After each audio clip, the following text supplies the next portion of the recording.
O silêncio sobrenatural. A terra ficou em um silêncio inquietante após o último suspiro de Jesus na cruz. O céu escureceu, o véu do templo se rasgou de alto a baixo e um terremoto rachou o chão ao redor do Gólgota. No entanto, enquanto o mundo físico testemunhava esses sinais, algo muito maior acontecia no reino espiritual. A morte de Jesus foi apenas o início de uma jornada que mudaria para sempre a dinâmica entre os vivos, os mortos e os poderes das trevas. Na calada da noite que se seguiu à crucificação, enquanto José de Arimateia preparava o corpo de Jesus para o sepultamento, uma sombra invisível parecia pairar sobre Jerusalém. Testemunhas relataram sons estranhos, como se vozes ecoassem em outra dimensão. Contudo, o que poucos sabiam era que a alma de Jesus havia descido à mansão dos mortos, um lugar onde nem vivos nem mortos poderiam imaginar o que estava por vir. Ao atravessar o limite entre os mundos, Jesus encontrou um cenário assustador. A mansão dos mortos, conhecida como Sheol pelos judeus, era um reino sombrio dividido em duas regiões. De um lado, o seio de Abraão, onde os justos aguardavam a redenção prometida. Do outro, um abismo de trevas e sofrimento, onde as almas dos ímpios lamentavam seus erros eternamente. Ao atravessar os portões desse reino, um clarão resplandeceu ao redor de Jesus.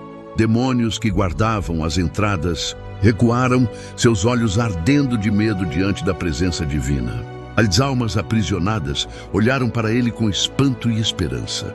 Algumas tentavam se aproximar, enquanto outras choravam em desespero. Quem é este que ousa entrar em nosso domínio? Bradou uma voz profunda que ecoou pelas cavernas escuras. Lucifer, o anjo caído, surgiu das trevas acompanhado por legiões de demônios. Seus olhos brilhavam como carvões em chamas e seu semblante estava marcado por ódio e desconfiança. Ele sabia que algo extraordinário estava prestes a acontecer.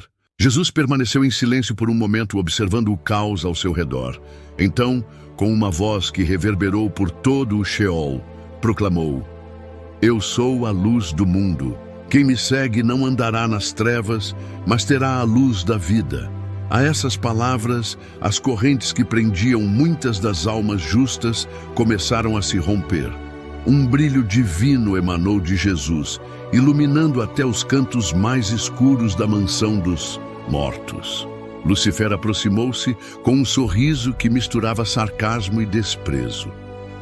"Você pode ser a luz, mas este lugar é meu. Aqui, a esperança não existe e sua presença não será suficiente para mudar isso." Jesus não vacilou.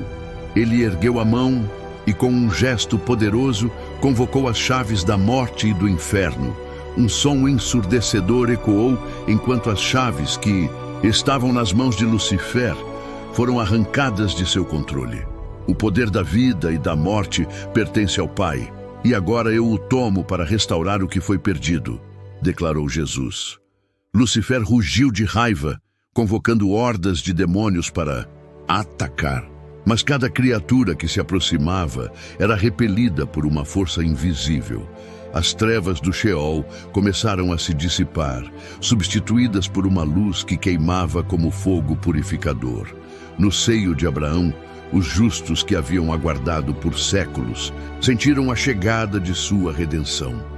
Abraão, Davi, Moisés e Isaías estavam entre os que se aproximaram de Jesus, suas faces refletindo uma mistura de reverência e alegria. "O tempo chegou", disse Jesus. "Vocês esperaram fielmente.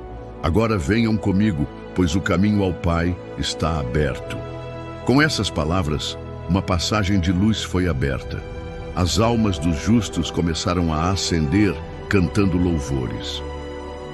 A atmosfera da mansão dos mortos mudou drasticamente e o Sheol nunca mais seria o mesmo. Enquanto isso, na terra, eventos sobrenaturais continuavam a acontecer. Em Jerusalém, as ruas estavam cheias de rumores. Algumas pessoas afirmavam ter visto seus parentes mortos caminhando pela cidade, proclamando palavras de esperança. Um homem cego desde o nascimento afirmou que uma figura luminosa o tocou durante a noite, devolvendo-lhe a visão.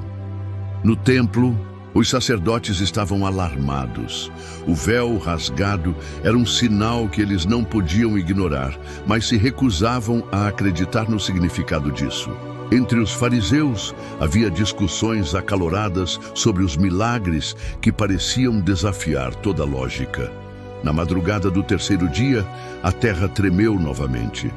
No túmulo de Jesus, os guardas romanos, que haviam sido posicionados para evitar qualquer roubo, foram testemunhas de algo inexplicável.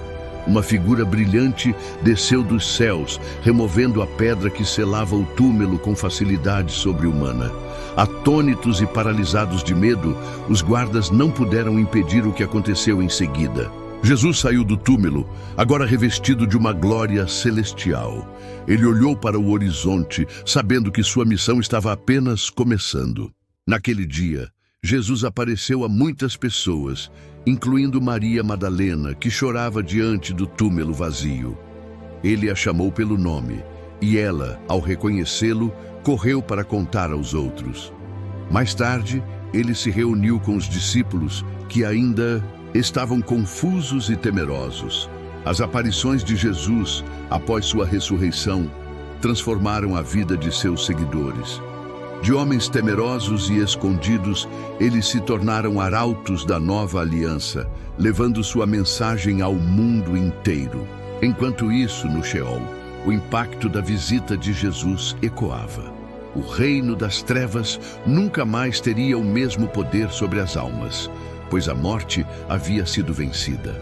Assim, a jornada de Jesus à mansão dos mortos se tornou um marco sobrenatural e espiritual, unindo o mundo visível e o invisível em um evento que mudaria a história para sempre.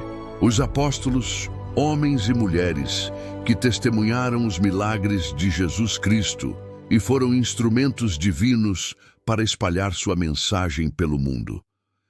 Cada um deles teve uma jornada única e marcada por milagres extraordinários, momentos sobrenaturais e o constante desafio de viver de acordo com os ensinamentos do Mestre, enfrentando provas, perseguições e, em muitos casos, mortes heróicas que demonstraram sua fé inabalável.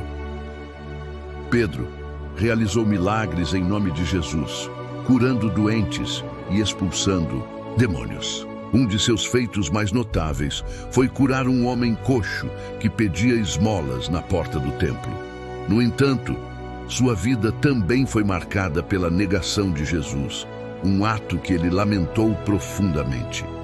Pedro foi martirizado em Roma, sendo crucificado de cabeça para baixo, sentindo-se indigno de morrer da mesma forma que seu mestre.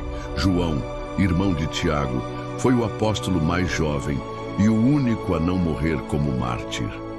Teve uma vida longa e produtiva, escrevendo o evangelho que leva seu nome, além das epístolas e o Apocalipse. Foi o apóstolo que mais intimamente se relacionou com Jesus, e embora tenha sofrido exílio na ilha de Patmos, ele vivenciou milagres e visões espirituais extraordinárias durante sua jornada, como a visão apocalíptica que registrou no livro do Apocalipse. Mateus, o coletor de impostos que se tornou apóstolo, também realizou milagres durante sua missão. Sua transformação de um homem ganancioso para um seguidor dedicado de Cristo foi um testemunho de sua profunda mudança espiritual. Ele foi martirizado, apedrejado e decapitado. Tomé, conhecido por sua dúvida em acreditar na ressurreição de Jesus, até ver os ferimentos em suas mãos, também realizou milagres, como curar os doentes e ressuscitar mortos, quando foi movido pela fé. Tomé foi o apóstolo que mais viajou, indo até a Índia, onde fundou igrejas e espalhou a mensagem de Cristo.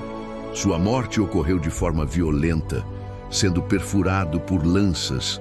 Matias, o apóstolo que foi escolhido para substituir Judas Iscariotes, pregou em várias regiões. Ele foi martirizado, sendo apedrejado e depois decapitado. A vida e as mortes dos apóstolos são um reflexo da intensa devoção e fé que tinham em Jesus Cristo, cujos milagres e ensinamentos eles levaram por todo o mundo. Cada um deles, em sua jornada, testemunhou o sobrenatural, curando os enfermos, ressuscitando mortos e expulsando demônios, e suas mortes heróicas tornaram-se um símbolo eterno de sacrifício, coragem e a força inquebrantável da fé. A história de seus feitos sobrenaturais não é apenas um testamento de seus milagres, mas também um testemunho do poder divino que os acompanhava enquanto cumpriam sua missão de espalhar o Evangelho. O crepúsculo do último dia de batalha havia chegado. O campo de luta, que antes estava imerso em ruídos de gritos e espadas, agora se estendia silencioso, com as últimas sombras de uma guerra que parecia interminável. O céu acima, tingido de um dourado dramático, refletia a desesperança e a redenção dos guerreiros que ali caíram, cada um deles entregando sua vida por algo maior do que eles mesmos. Ruínas do templo se erguem, e ali, entre as cinzas de uma civilização destruída, eles se reuniram, todos os apóstolos, cada um com uma aura distinta, refletindo o milagre de suas vidas. Em uma última reunião, suas mãos se entrelaçaram e de seus corpos começou a se expandir uma energia luminosa. A terra tremia, as pedras se erguiam e as águas corriam de volta para os seus leitos, como se a própria natureza os reconhecesse como os arautos de uma era transformada. E então, uma voz profunda, como o trovão vindo das alturas, ecoou pelo mundo inteiro, reverberando através das montanhas e sobre os mares. Eles cumpriram sua missão. Eles são os filhos do sacrifício, da fé e da verdade eterna. À medida que seus corpos se dissipavam, suas almas se elevaram para o reino celestial. Mas antes de se perderem na vastidão do universo, um a um, os apóstolos olharam para trás, para o mundo que eles haviam amado e servido, e sorriram. Sabiam que, mesmo após sua ascensão, o legado que haviam deixado na terra jamais seria esquecido. Como tecido do tempo desbotou lentamente os fatos, mas a chama dos ensinamentos nunca se apaga.